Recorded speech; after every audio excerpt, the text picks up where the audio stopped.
Hey everyone, Scott here to discuss Shaft's Big Score, starring Richard Roundtree, Moses Gunn, Drew Bundy Brown, Joe Mascolo, and Kathy Emery, and directed by Gordon Parks.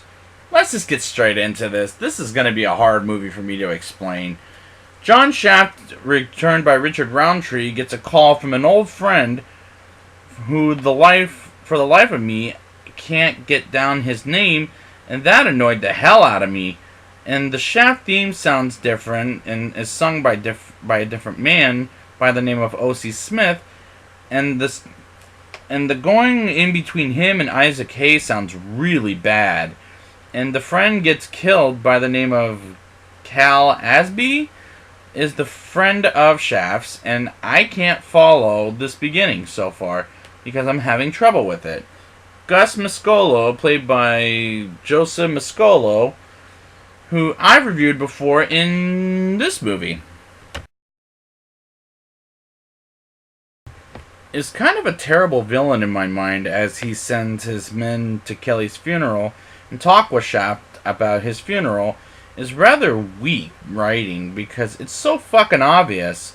Even I know he's the villain as the guy who's a newbie on this series.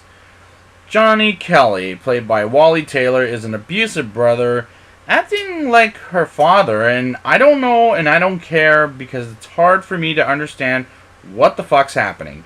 But Shaft saves the woman named Rita.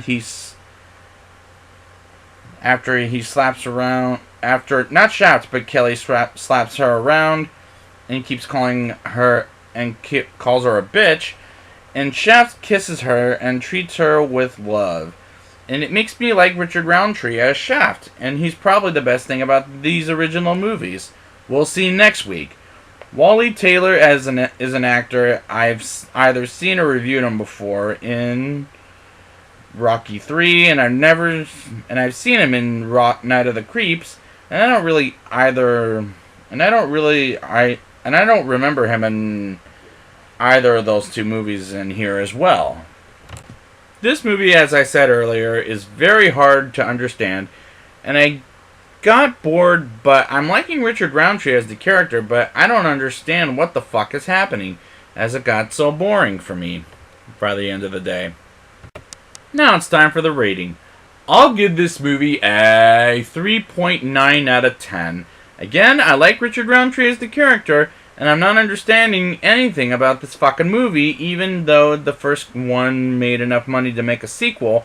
And I have one more of the Richard Roundtree series where he'll go to Africa.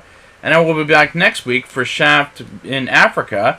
And until next time, who's the main? Shaft!